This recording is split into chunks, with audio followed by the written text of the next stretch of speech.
The ocean is not a barrier, it is a curtain. For thousands of years, sailors lived on the surface of that curtain, treating the water as a highway or a battlefield, but always tethered to the air. On the afternoon of February 16, 1960, a single steel hatch slammed shut in Groton, Connecticut, and for the first time in human history, the tether was cut. The vessel that slipped away from the pier was not merely leaving port, it was leaving the biosphere. It was embarking on a voyage that would test the limits of the human mind and the mechanical endurance of the atomic age. The orders were sealed. The destination was everywhere. The mission was to disappear from the face of the earth and not return until the ship had traced the circumference of the globe without once breaking the surface of the sea. This was Operation Sandblast, and the machine built to execute it was the USS Triton.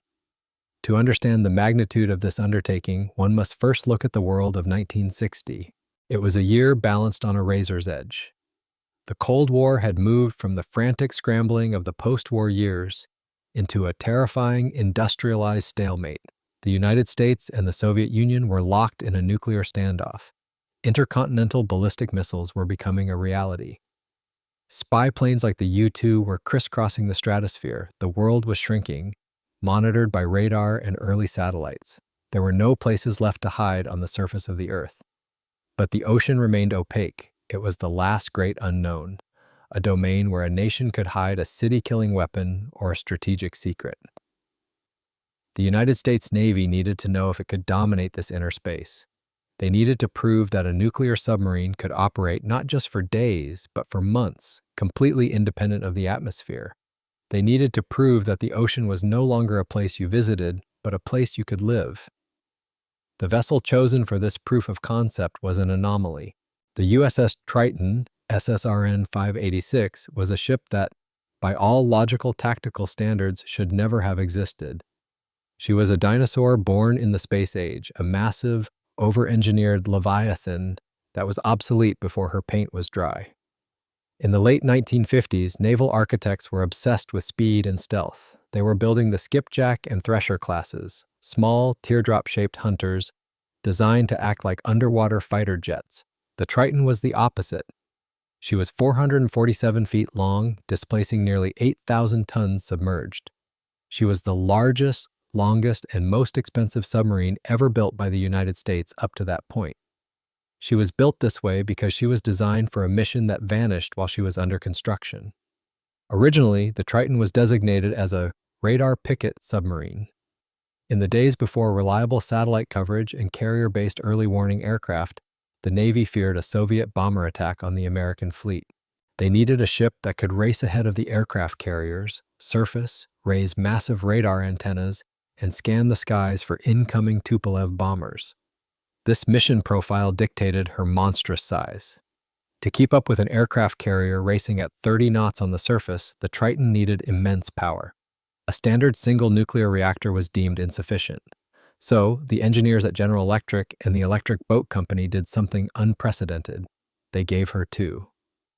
The Triton was the only submarine in the West to be powered by two S4G pressurized water reactors.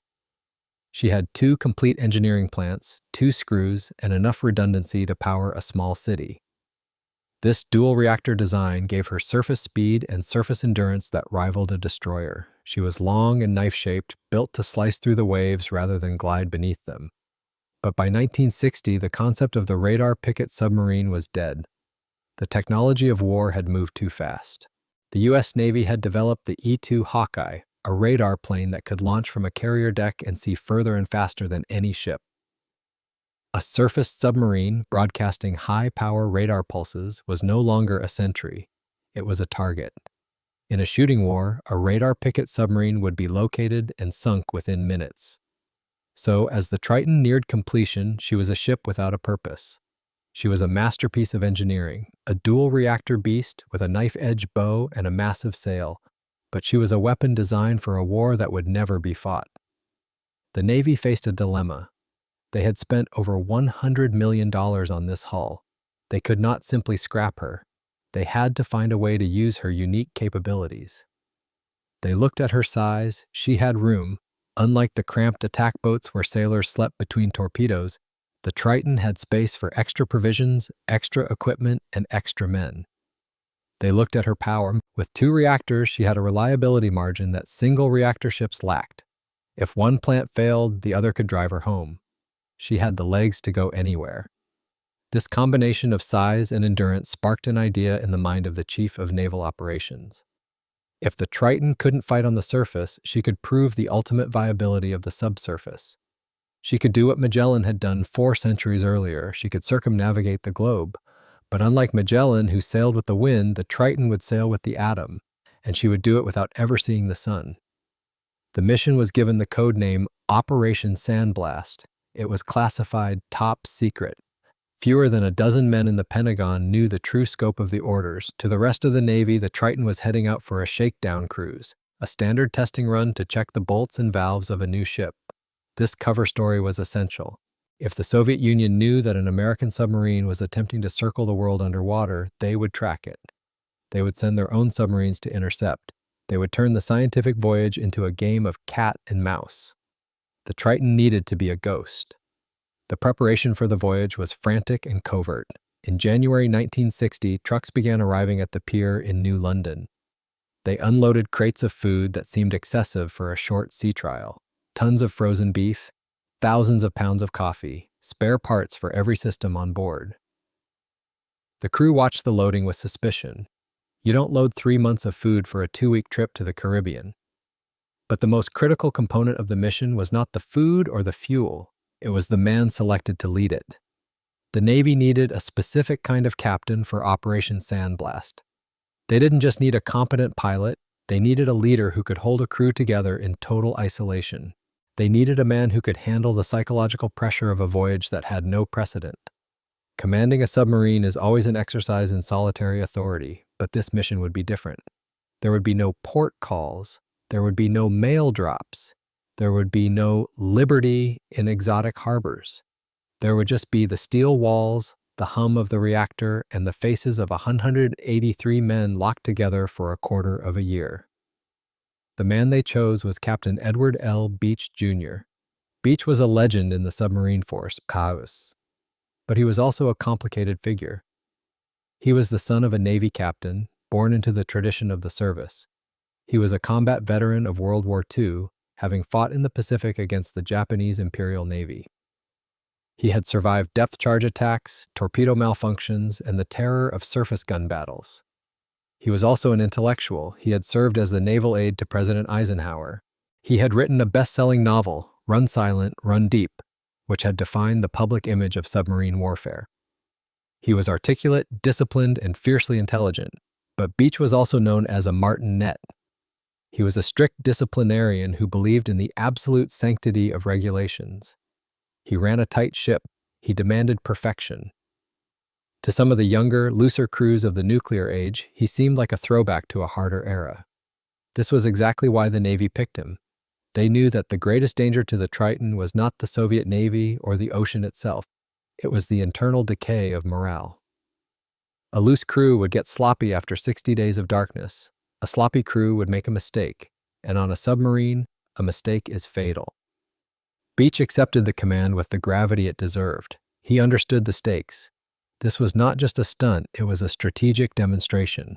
If the Triton succeeded, it would prove that the United States could deploy ballistic missile submarines, the future Polaris fleet, anywhere in the world, undetected, for unlimited durations. It would prove that the oceans belonged to the nuclear reactor.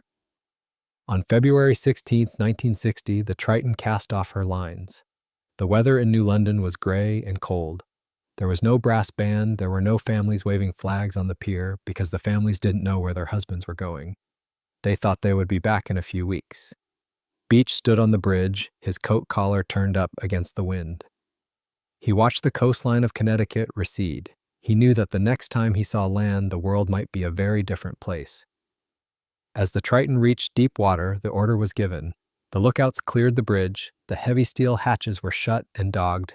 The vents opened, releasing the air from the ballast tanks with a roar that vibrated through the hull. The massive dual-reactor ship slipped beneath the waves. The gray sky vanished, replaced by the green water of the Atlantic, and then by the black. The Triton leveled off at cruising depth. The connection to the atmosphere was severed.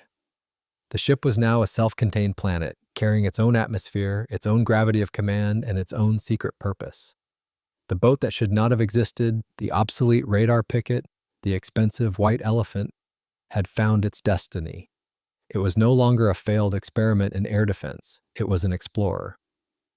But as Beach looked at the charts in the control room, tracing the route that Ferdinand Magellan had taken in 1519, he knew that the map was not the territory. Magellan had lost 4 of his 5 ships. He had died on the voyage. The ocean had not become any more forgiving in 400 years. The Triton was powerful, but she was complex. She had thousands of valves, miles of wiring, and 2 nuclear hearts that had to beat in perfect synchronization for 80 days. If one component failed, if an air scrubber broke, if a steam line burst, if a navigator miscalculated, the history books would record a tragedy, not a triumph. The prologue was over. The hatch was sealed. The Triton turned south toward the equator and the unknown. The moment before history had passed, and the long, silent grind of the operation had begun. To command a nuclear submarine on a voyage into the unknown requires a specific architecture of the soul. It demands a mind that can balance the rigid, mathematical certainties of reactor physics with the fluid, chaotic intuition of a combat sailor. The man chosen to lead Operation Sandblast, Captain Edward L. Beach, Jr., was the embodiment of this duality. He was a man who lived in the shadow of his own high standards, a figure carved from the granite of naval tradition, yet possessed of an imagination that allowed him to see beyond the horizon. Edward Beach was not an accident of history, he was a product of it. His father, Edward L. Beach Sr., had been a naval officer who commanded the battleship USS New York and served in World War I. The younger Beach had grown up in the insular, disciplined world of the pre-war Navy, where duty was a religion and the chain of command was the liturgy. But it was the Second World War that tempered him. Beach was not a desk admiral or a theoretician. He was a killer. He had served in the Pacific Theater aboard the USS Trigger and the USS Triton, 2 of the most aggressive submarines in the fleet. He had looked through a periscope at Japanese destroyers and merchant ships, calculated the firing solutions, and sent men to their deaths. He had endured the terror of depth charge attacks, sitting in the dark while the hull hammered around him, waiting to see if the next explosion would crack the pressure hull. This combat experience gave Beach a credibility that no amount of nuclear training could replicate. He knew what it felt like when a submarine was dying. He knew the smell of fear in a confined space. He understood that in the deep ocean, there is no margin for democracy. A submarine is a dictatorship because survival requires instant, unquestioning obedience. After the war, Beach became a bridge between the old Navy and the new.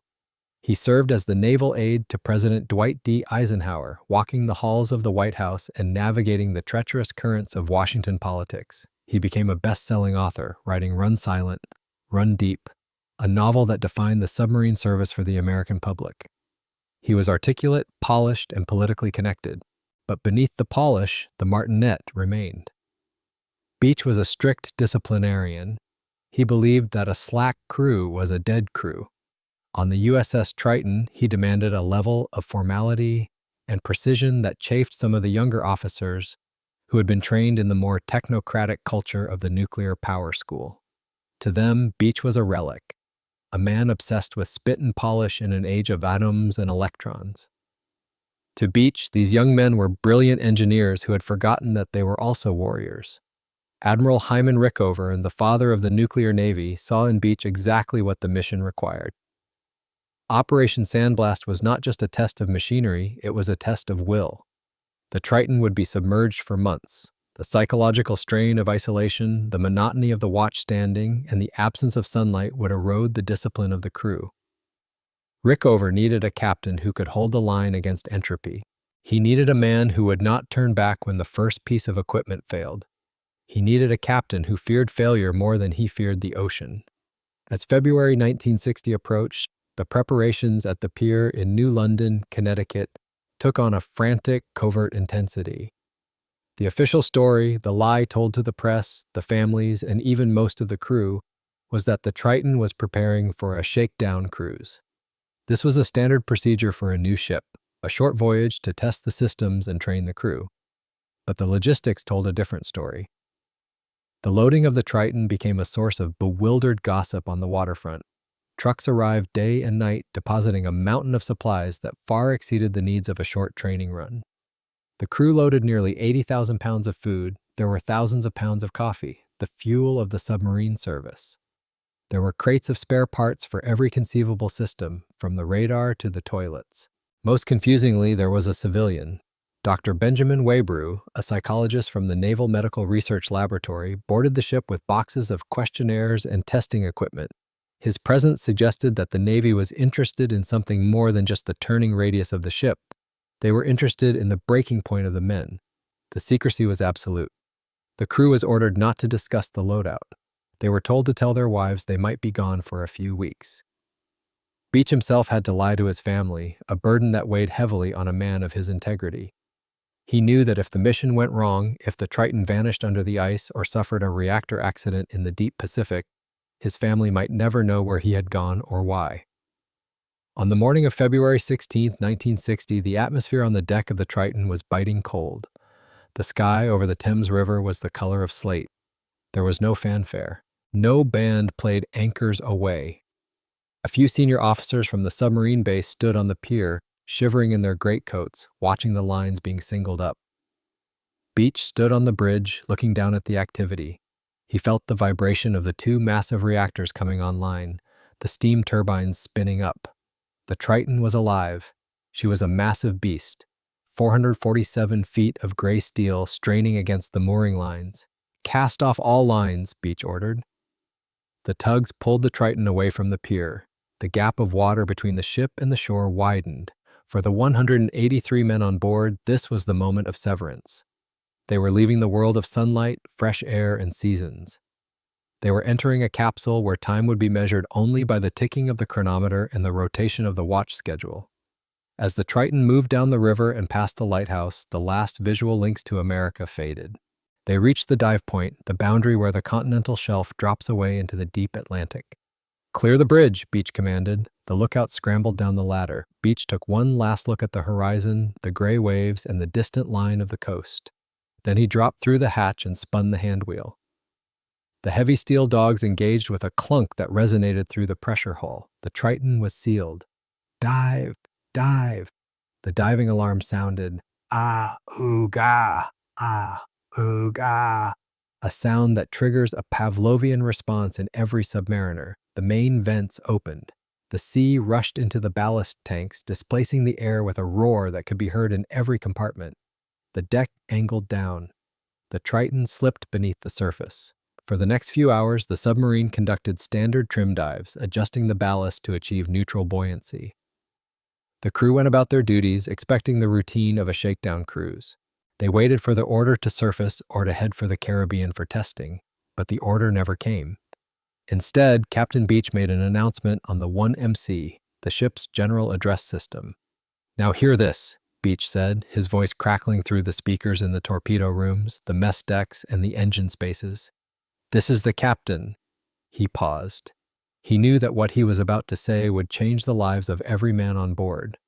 "We are not on a shakedown cruise," he continued. "We are embarking on a voyage of historic importance.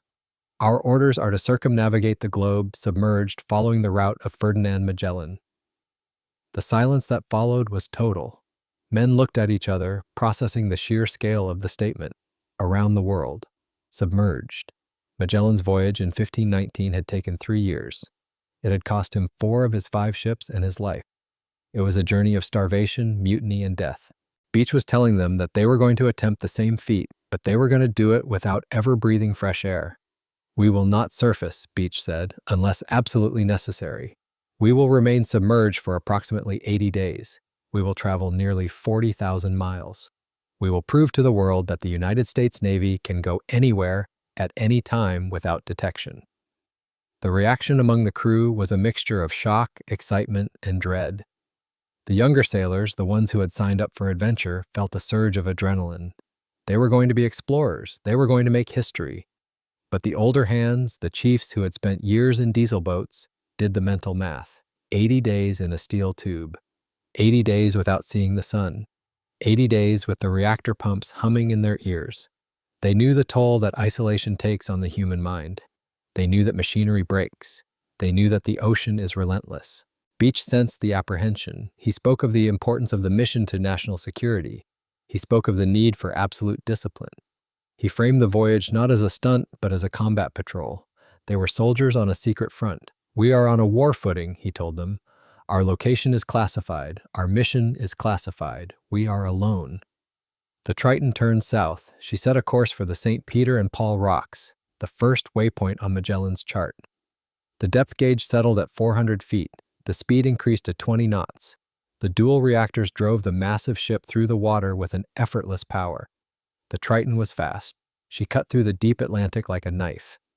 But as the days turned into the first week, the reality of the departure into the unknown began to settle in. The novelty of the announcement wore off, replaced by the grind of the routine. The crew began to realize that there was no turning back.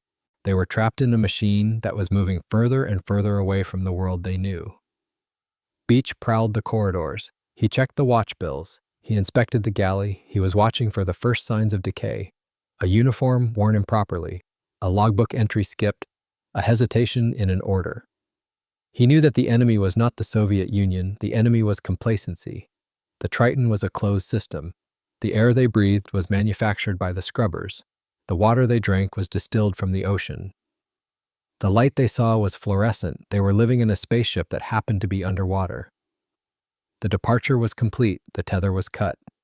The Triton had left the surface of the Earth and entered the hydrospace. She was now a sovereign planet, governed by the laws of nuclear physics and the will of Edward L. Beach.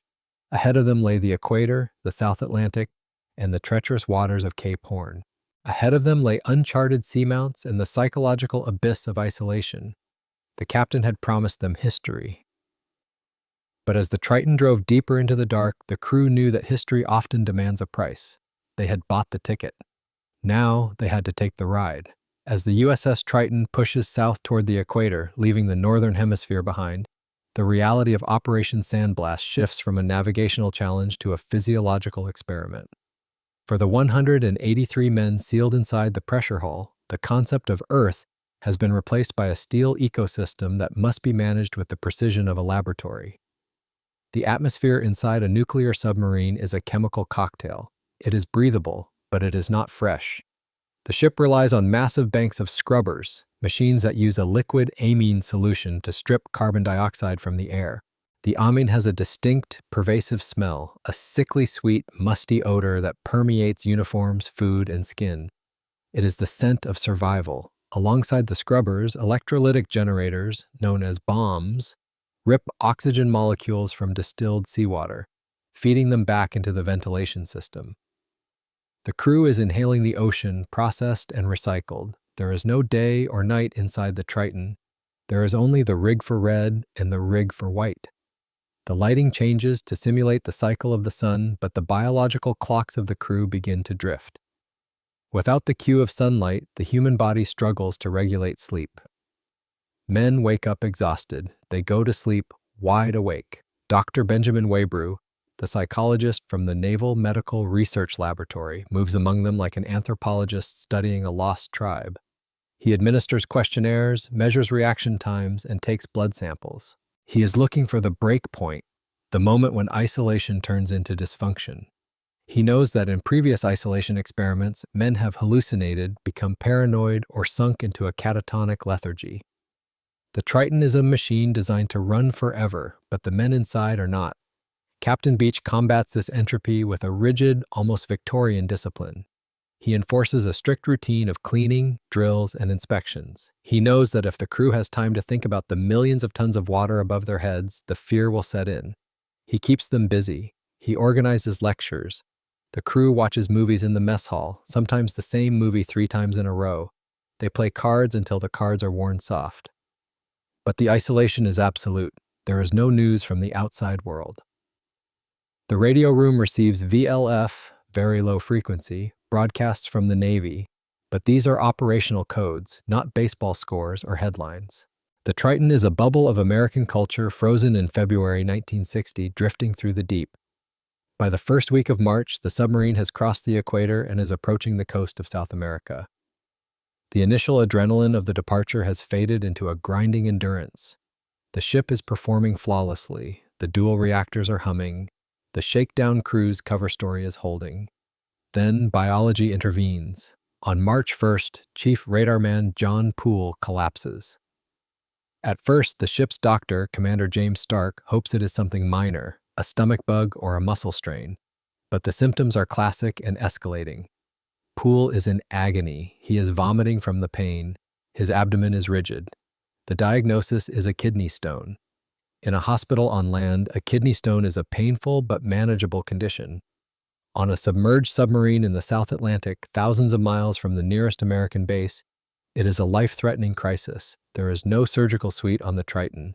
There are no X-ray machines to locate the stone. If the stone blocks the urinary tract, it can cause infection, sepsis, and kidney failure. Within days, Poole could be dead. Captain Beach faces a command dilemma that strikes at the heart of the mission. His orders are explicit. Remain submerged, maintain secrecy, do not surface. If he surfaces to evacuate Poole, he breaks the submerged circumnavigation. He voids the record. He exposes the ship to Soviet intelligence trawlers or spy satellites that might be tracking the anomalies in the Atlantic. He fails the mission. But if he stays submerged, a man dies. Beach is a martinet, a man of rules. But he's also a combat veteran who understands loyalty. He knows that you do not sacrifice a man for a record book. He wrestles with the decision for hours, consulting with Dr. Stark. The doctor is blunt. Poole needs a hospital. The stone isn't passing. The infection risk is rising. Beach makes the call. He will not surface fully. He will not pull into a port. He will arrange a mid-ocean rendezvous. He breaks radio silence. For the first time since leaving New London, the Triton transmits. Beach sends an encoded message to the Chief of Naval Operations in Washington. He explains the medical emergency. He requests an extraction. The Navy responds immediately. The heavy cruiser USS Magellan, CA-132, is currently on a goodwill tour in South America, anchored in the harbor of Montevideo, Uruguay. The Magellan is ordered to weigh anchor, steam at flank speed to a rendezvous point in the Atlantic, and recover the sick man. The logistics of the transfer are a nightmare. The Triton cannot simply pop up next to the cruiser.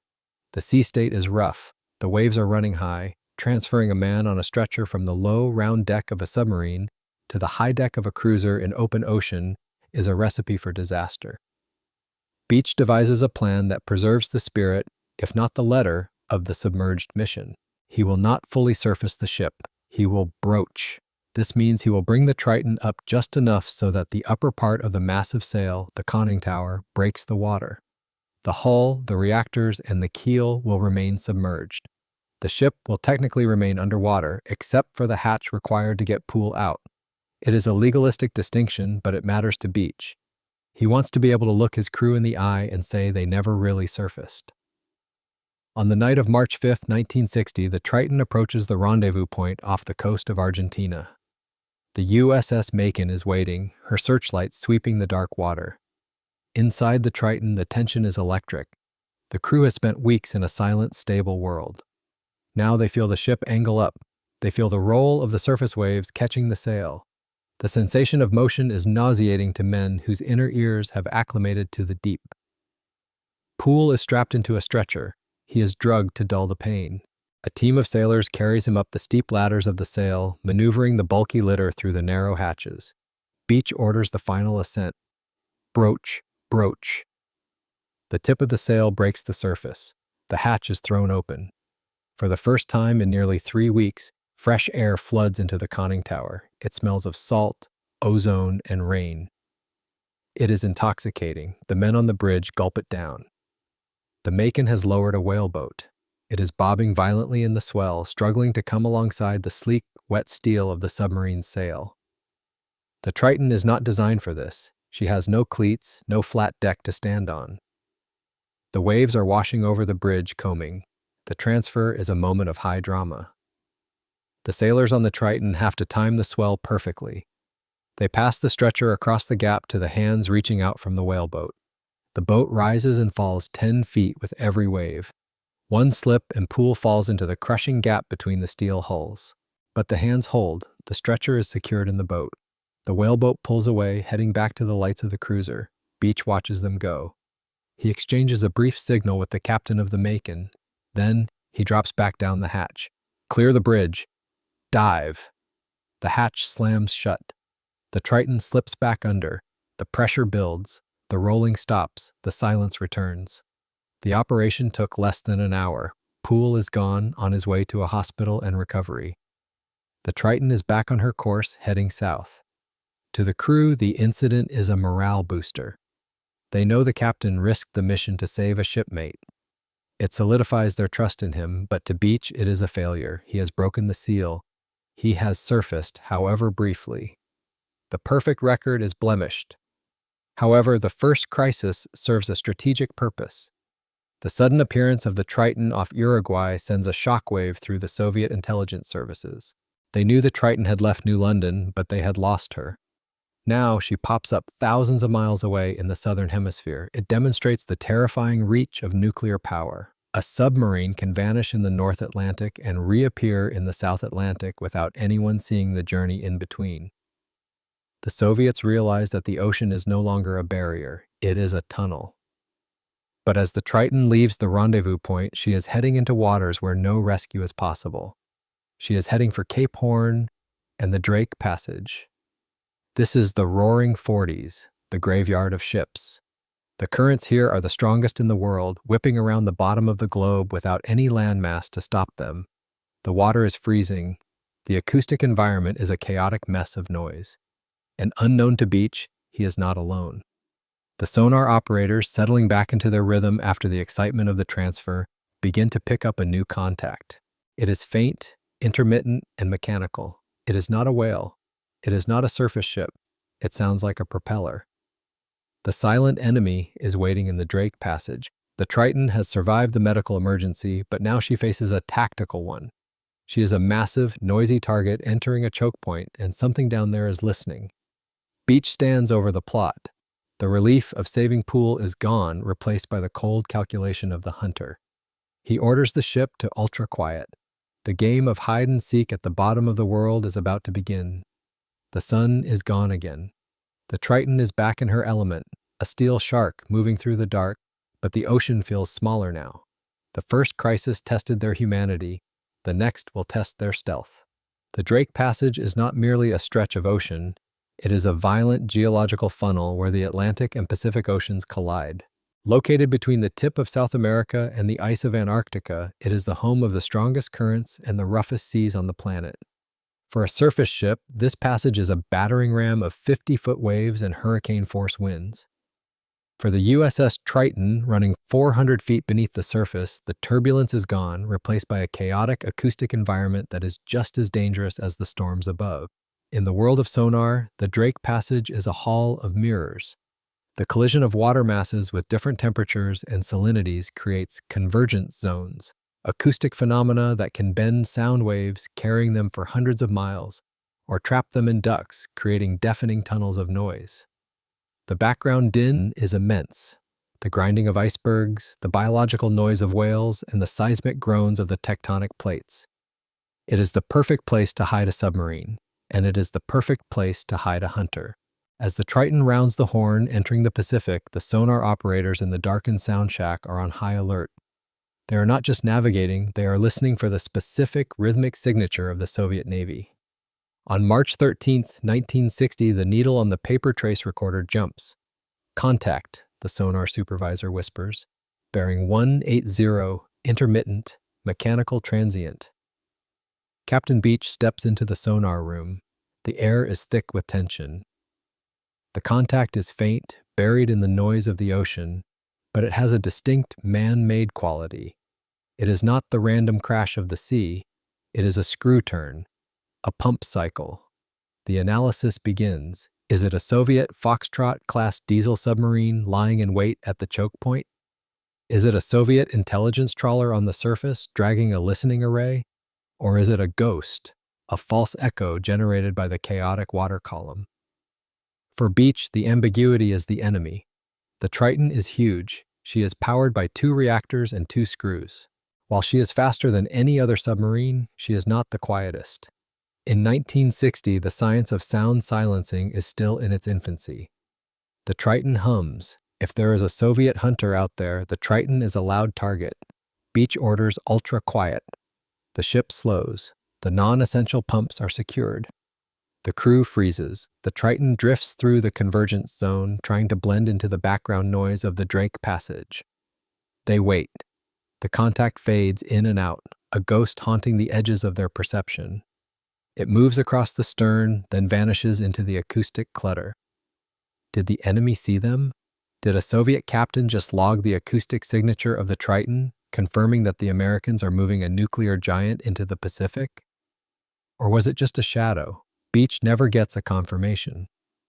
The contact does not attack. It does not ping with active sonar. It simply drifts away. But the encounter changes the psychology of the voyage. The crew realizes that even in the most remote waters on Earth, they are not alone. The ocean is being watched. The mission is not just a test of endurance. It is a game of cat and mouse played on a planetary scale.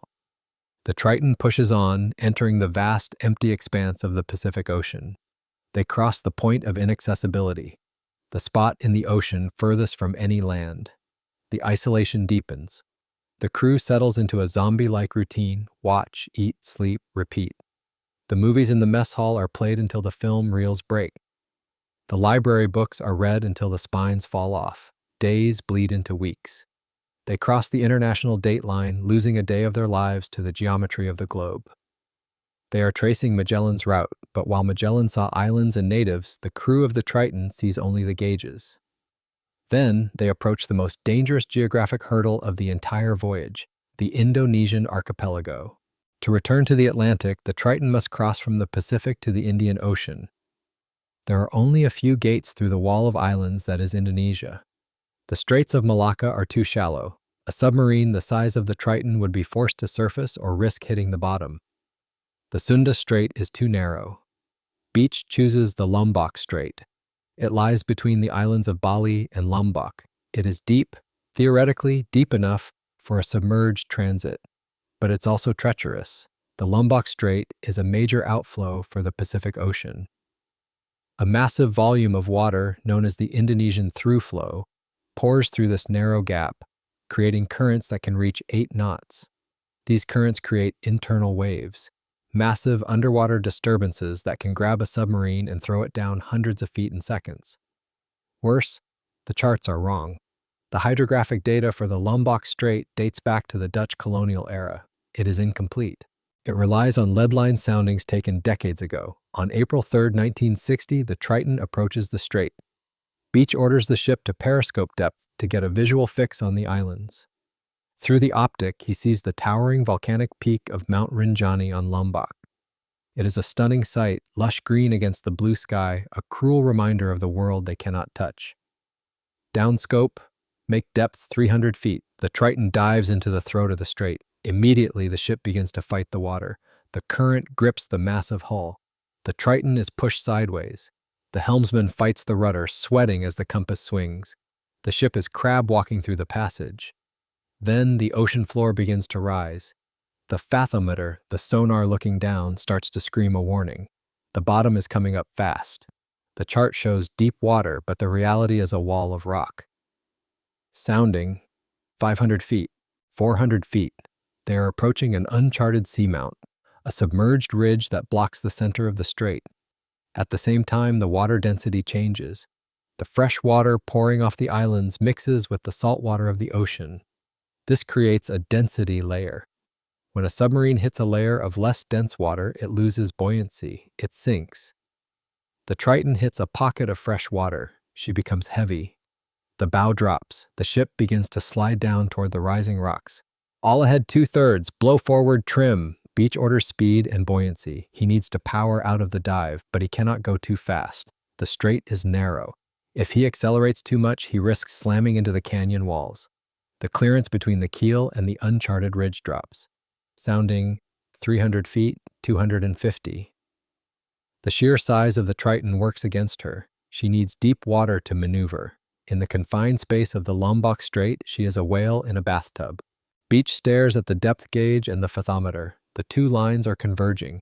The edge of annihilation is a geometric point where the ship runs out of water. He makes a counterintuitive decision, a decision that defines the difference between a pilot and a master mariner. He does not fight the current with brute force. He realizes that the current is flowing over the ridge. If he fights it, the turbulence will drive him down. All stop, rudder amidships. He cuts the power. He lets the massive momentum of the Triton carry her forward, drifting with the current. He surrenders control to the ocean. The silence in the control room is absolute. The only sound is the ping of the fathometer. Ping, ping. The bottom rises. The clearance drops below 200 feet, 150 feet. It is the height of a small building. For a submarine moving at speed, it is a margin of error of seconds. If they hit, the hull will rupture. At this depth, there is no escape.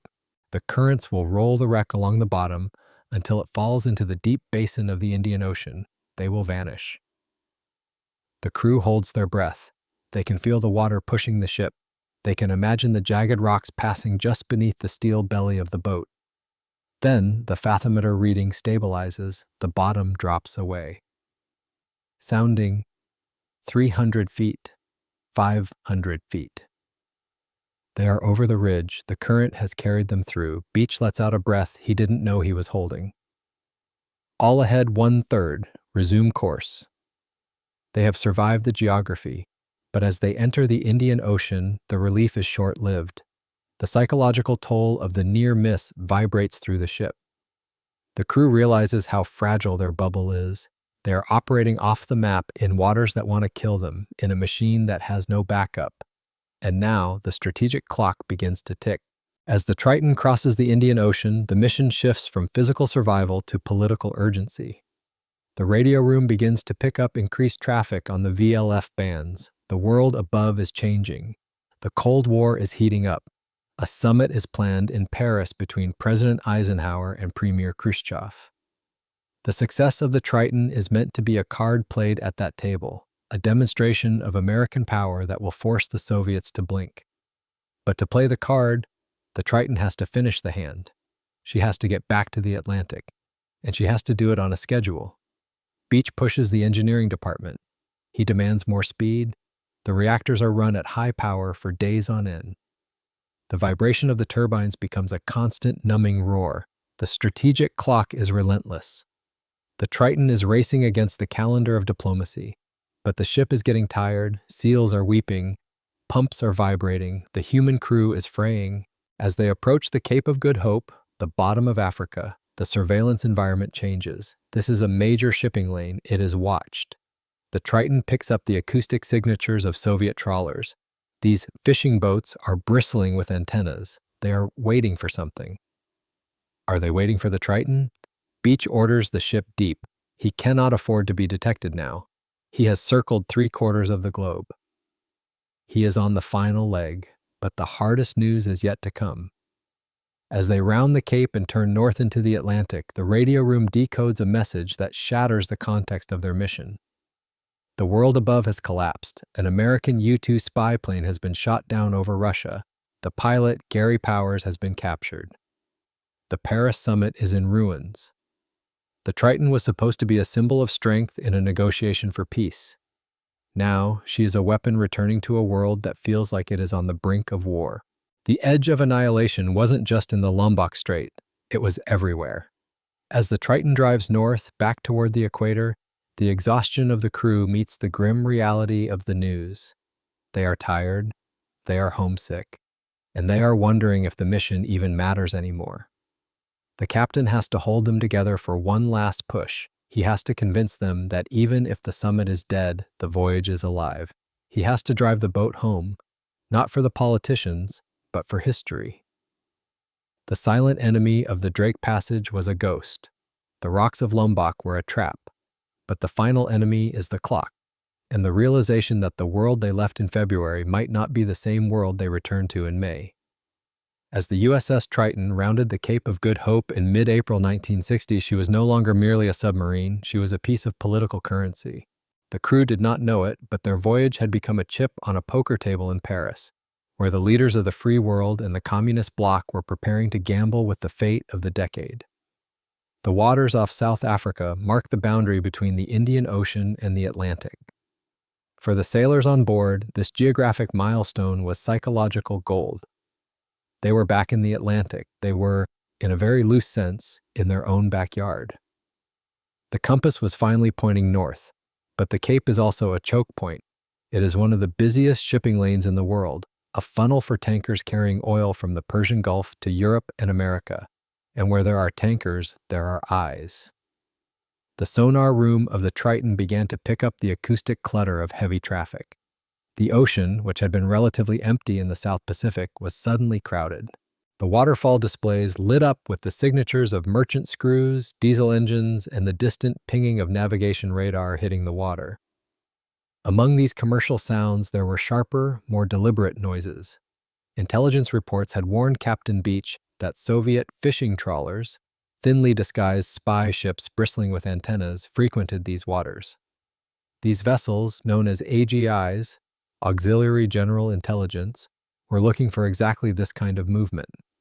If a Soviet trawler detected a massive nuclear anomaly moving at 20 knots submerged, the secret of Operation Sandblast would be blown before the Triton could cross the finish line. Beach ordered the ship deep. He hugged the bottom contours, using the thermal layers of the South Atlantic to mask the noise of his two reactors. The Triton moved like a ghost through the shipping lanes, sliding beneath the keels of the very civilization she was built to defend. While the crew fought the acoustic battle, Captain Beach was fighting a battle against time. The VLF, very low-frequency radio receiver in the communications shack began to chatter with increasing urgency. The messages from Washington were encrypted, brief, and demanding. The White House was watching the clock. In May 1960, President Dwight D. Eisenhower was scheduled to meet Soviet Premier Nikita Khrushchev at a summit in Paris. It was to be the culmination of Eisenhower's presidency, a final attempt to thaw the Cold War and establish a framework for nuclear disarmament. The success of the Triton was intended to be the ace up Eisenhower's sleeve. The logic was subtle but powerful. By announcing the successful submerged circumnavigation just before the summit, Eisenhower could demonstrate American technological dominance without threatening a direct attack. It would be a display of reach and endurance, a reminder that the United States controlled the seas.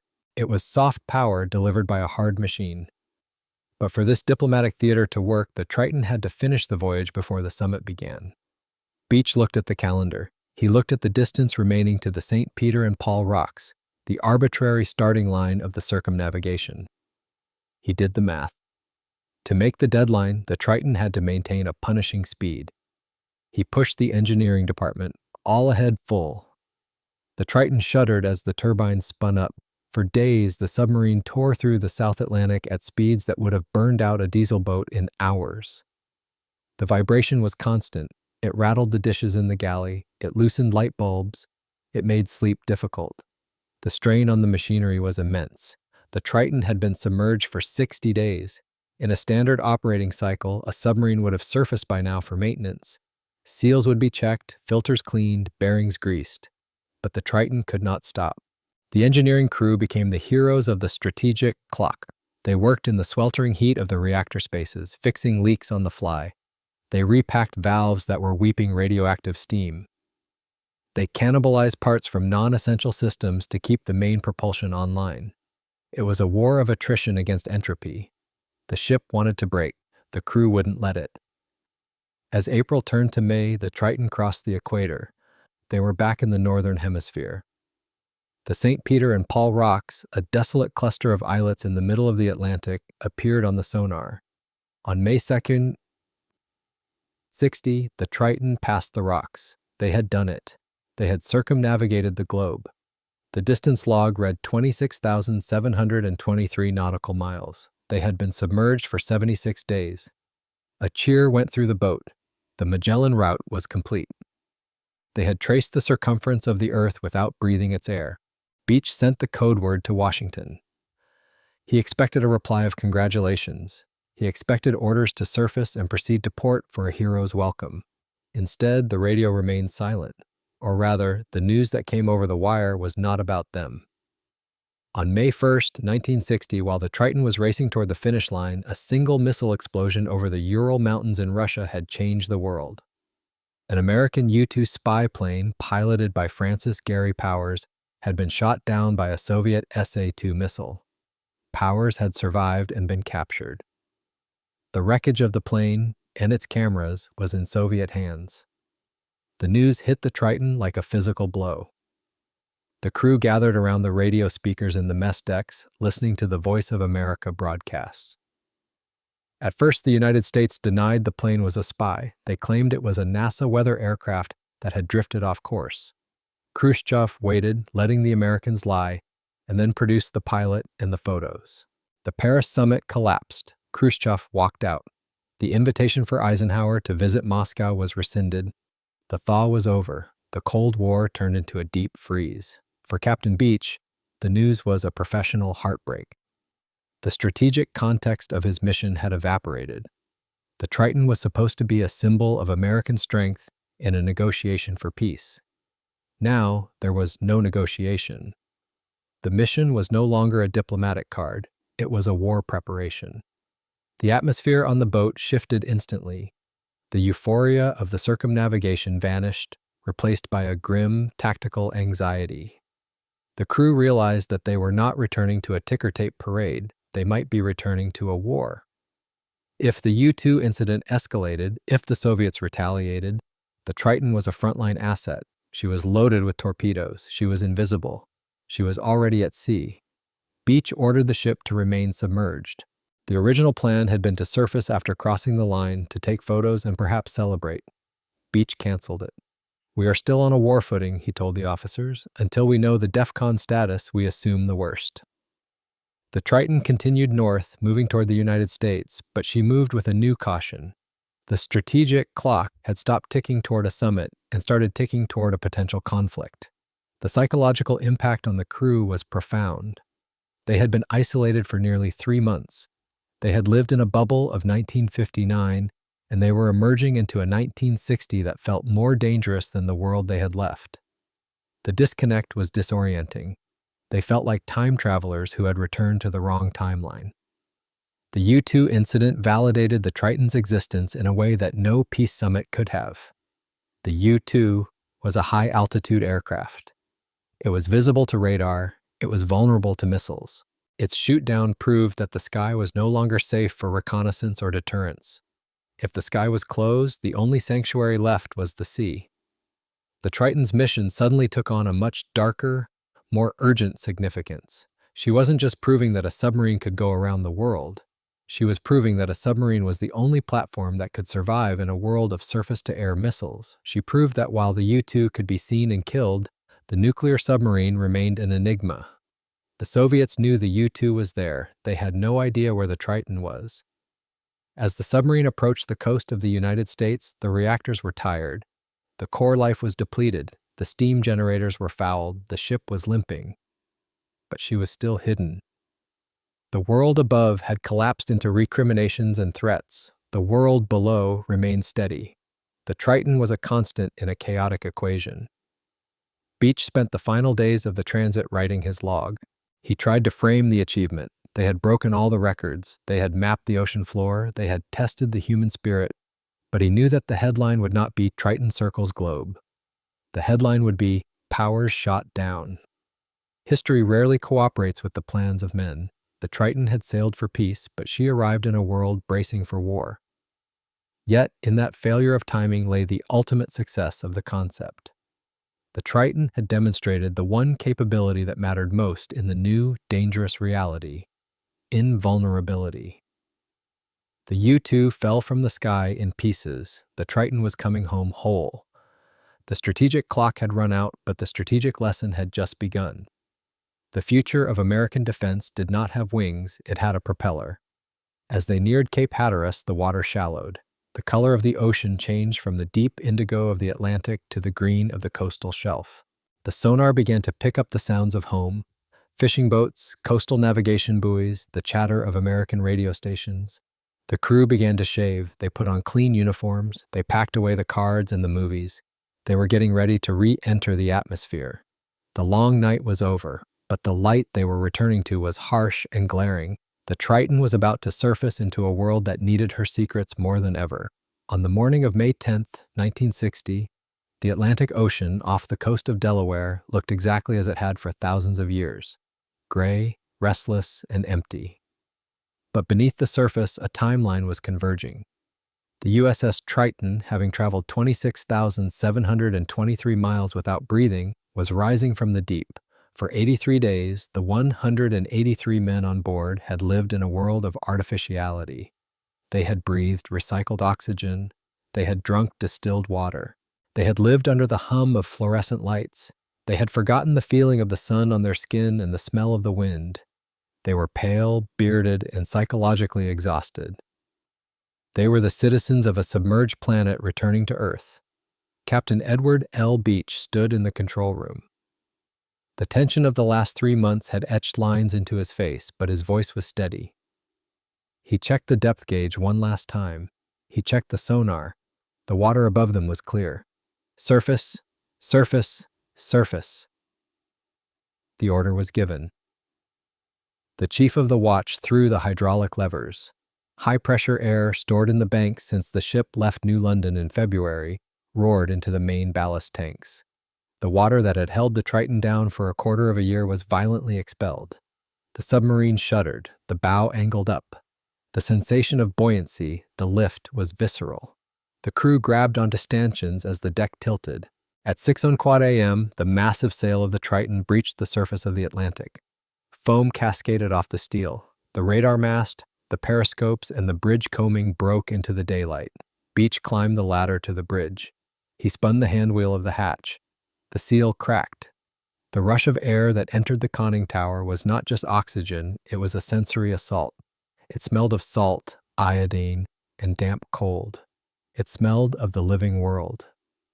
Beach pushed the hatch open and stepped out onto the wet steel of the bridge. The light was blinding. Even under the gray, overcast sky, the brightness was painful to eyes adjusted to the dim, red lighting of the control room. He squinted against the glare. He looked around. The horizon was a sharp, flat line. There were no waves washing over the periscope. There was no ice. There was just the open, free ocean.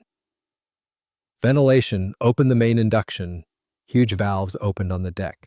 The diesel generator, silent for months, could now be run if needed, but more importantly, the fans sucked the fresh Atlantic air into the boat. Down below, the effect was electric. The stale, amine-scented atmosphere was flushed out. The crew breathed in deeply. They smiled. The heaviness that had hung over the boat for weeks began to lift. A few miles away, a destroyer was waiting. It was the USS John R. Pierce. It had been sent to escort the Triton home. A helicopter lifted off from the destroyer's deck, chopping through the air toward the submarine. The helicopter hovered over the Triton's afterdeck. A line was lowered. Beach attached a canvas bag containing the patrol logs, the data tapes, and the film canisters. The bag was winched up. The proof was secured. The Triton did not stop. She continued to steam toward Groton, Connecticut. But she was no longer hiding. She was running on the surface, her dual reactors driving her at flank speed, a visible symbol of American triumph. On May 11th, the news broke. The White House released the story. The headlines pushed the U-2 incident aside, if only for a moment. Submarine circles globe underwater. Magellan's route retraced by Atom Sub. It was a propaganda victory, a much-needed shot of adrenaline for a nation reeling from the embarrassment of Gary Powers' capture. It proved that while the Soviets might have shot down a plane, they could not stop a submarine. When the Triton tied up at the pier in New London, the scene was a chaotic celebration. There were bands, there were admirals, there were wives and children who had spent 3 months wondering if they were widows and orphans. Beach walked down the gangway. He was handed a microphone. He spoke of the crew. He spoke of the ship. He accepted the Legion of Merit from the Secretary of the Navy. The crew received the Presidential Unit Citation. But amidst the flashbulbs and the speeches, the true significance of the mission was discussed only in closed rooms in the Pentagon. Operation Sandblast was not just a stunt. It was a validation of a terrifying new reality. The Triton had proved that a nuclear submarine could operate anywhere in the world for unlimited duration without being detected. She had proven that the mechanical reliability of the pressurized water reactor was absolute. She had proven that a human crew could endure the psychological strain of long-term isolation. This data was the green light for the Polaris program. The USS George Washington, the first ballistic missile submarine, was preparing for her first patrol. The skeptics had argued that a submarine couldn't stay hidden long enough to be a credible deterrent. The Triton proved them wrong. If the Triton, a massive, noisy radar picket submarine, could circle the Earth undetected, then the George Washington, designed specifically for stealth, could disappear forever. The Triton was the bridge between the experimental era and the operational era. She was the proof of concept for the second strike. Because of Edward Beach and his crew, the United States Navy knew that it could hide the apocalypse in the ocean. The invulnerability of the submarine-based deterrent was no longer a theory. It was a demonstrated fact. But what of the ship herself? The USS Triton was a hero, but she was also a dinosaur. The radar picket mission for which she had been built was dead.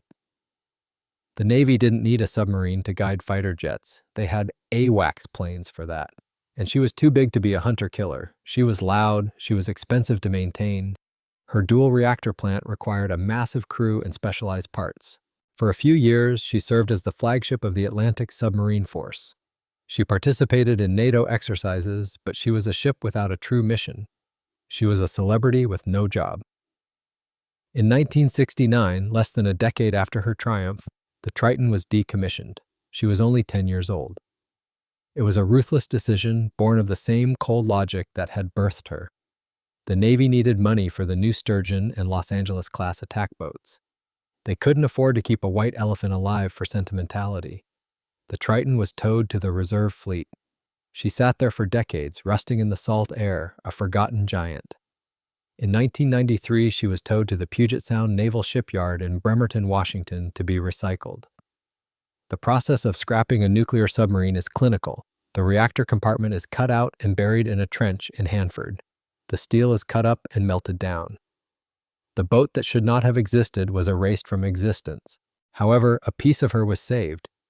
The massive sail, the conning tower structure that had broken the surface of the Atlantic, the Pacific, and the Philippine seas, was cut away. It was transported to Benton, Washington. It sits there today in a concrete park, a strange landlocked monument to the sea. Visitors can walk up to the steel plating. They can touch the metal that went around the world. They can look up at the bridge where Captain Beach stood. But the real monument to the Triton is not made of steel. It is made of silence. Every time a modern ballistic missile submarine slips out of Kings Bay or Bangor and vanishes into the deep for a 70-day patrol, it is following in the wake of the Triton. Every time a world leader pauses before escalating a crisis because they fear the unseen retaliation from the ocean, they are reacting to the legacy of Operation Sandblast. The Triton changed the geography of power. Before 1960, the ocean was a surface to be crossed. After 1960, the ocean was a volume to be occupied. It became a hiding place for nations. The crew of the Triton grew old. Captain Beach passed away in 2002. The secrets of the mission were slowly declassified. But the fundamental lesson remains. Human beings are creatures of the sun. We are not meant to live in the dark. We are not meant to breathe scrubbed air. But when pressed by the necessity of survival, we can adapt to any environment. We can build machines that allow us to conquer the hostile physics of the planet. The voyage of the Triton was a triumph of technology, but it was sustained by the oldest virtues of the sea: discipline, courage, and the refusal to turn back. As the sun sets over the memorial in Washington State, the shadow of the Triton's sail stretches out across the grass. It points west toward the Pacific, toward the unknown. The ship is gone. The reactors are cold. But the idea that she represented, the idea that we can go anywhere, do anything, and survive anything, is immortal. The ocean no longer protected nations, it hid them. And the Triton was the first to show us how deep the hiding place could be. The story of the USS Triton is a reminder that in the history of technology, the most important machines are often the ones that become obsolete the fastest. The Triton was a dead end in terms of design. No other dual-reactor submarines were ever built. But she was a highway in terms of strategy. She proved what was possible, allowing others to perfect it. There is a melancholy in her fate, to be built for a war that never happened, repurposed for a mission of peace, and then scrapped before her time is a tragic arc. But it is also a noble one. The Triton did her duty. She pushed the envelope until it tore, and then she stepped aside for the future. As we look back at the Cold War, we often focus on the weapons that terrified us. The Triton reminds us of the machines that reassured us. She was a symbol of competence in an age of anxiety. She was a promise that even if the sky fell, the ocean would hold. If this deep dive into the hidden history of the Cold War and the exploration of the last frontier meant something to you, we'd be honored to have you with us again. Until next time, stay curious and take good care.